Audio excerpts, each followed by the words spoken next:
வணக்கம். நான் உங்கள் வாழ்க்கையின சூரியப்பிரியா. இந்த வீடியோ நம்ம என்ன பார்க்க போகிறோம் அப்படின்னா, மெயின்டெனன்ஸா யாருக்கு யார் மெயின்டெனன்ஸ் தராங்க? அதாவது ஒரு கணவன் ஒரு மனைவி கிட்ட மெயின்டெனன்ஸ் வாங்க முடியுமா? அதுதான் இன்றைக்கான டாபிக்.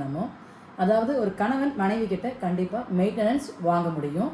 அது எந்த மாதிரியான சூழ்நிலைகளில் ஒரு கணவன் வந்து மனைவி கிட்ட மெயின்டெனன்ஸ் வாங்கலாம் அப்படிங்கிறத பார்க்கலாம்.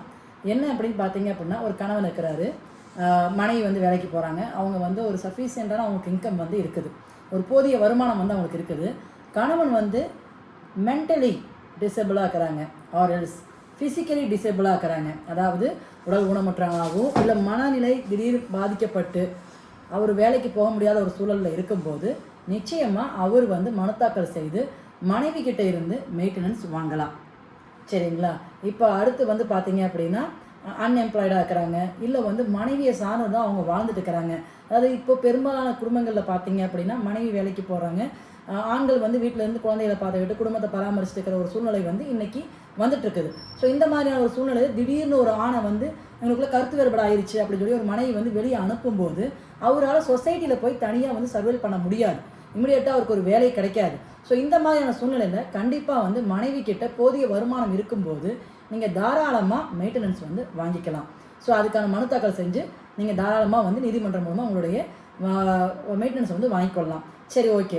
இது ஏற்கனவே இது மாதிரி ஏதாவது ஒரு தீர்ப்பு வழங்கப்பட்டிருக்குதா அப்படின்னு கேட்டிங்க அப்படின்னா, 2011 ராணி செதி மிஸ்டர் சுனில் செதி அப்படிங்கிற ஒரு வழக்கில் வந்து பார்த்தீங்கன்னா டெல்லி உயர்நீதிமன்றம் வந்து இந்த தீர்ப்பை வழங்கியிருக்கிறாங்க. அதாவது அந்த வழக்கில் அந்த கணவர் வந்து பார்த்தீங்க அப்படின்னா ஒரு என்ன சொல்கிற தோல் மற்றும் முடக்குவாதத்தால் பாதிக்கப்பட்ட ஒரு நோயால் அவரால் வேலைக்கு போக முடியாத ஒரு சூழ்நிலையில் இருக்கிறாரு.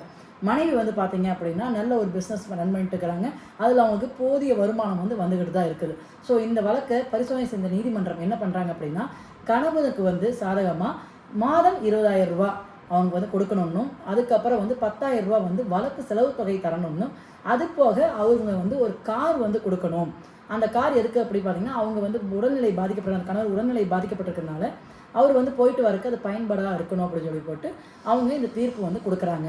ஸோ ஒரு கணவன் மனைவி கருத்து வேறுபாடு ஏற்படுது, அதனால் பிரிஞ்சு போகிறாங்க. கணவனும் அவங்க வந்து மெயின்டெனன்ஸ் வந்து இந்த மாதிரியான சூழ்நிலைகளில் நிச்சயமாக மனைவி கிட்ட இருந்து கிளைம் பண்ண முடியும். இந்த வீடியோ உங்களுக்கு பிடிச்சிருந்தா லைக் பண்ணுங்கள், ஷேர் பண்ணுங்கள், சப்ஸ்கிரைப் பண்ணுங்கள்.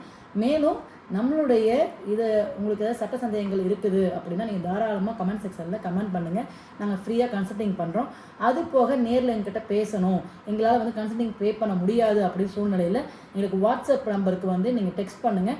நாங்கள் உங்களுக்கு அப்பாயின்மெண்ட் கொடுப்போம். அந்த நேரத்தில் நீங்கள் வந்து நேரடியாக மீட் பண்ணி நீங்கள் உங்களோட சட்ட ஆலோசனைகளை இலவசமாக பெற்றுக்கொள்ளலாம். நன்றி.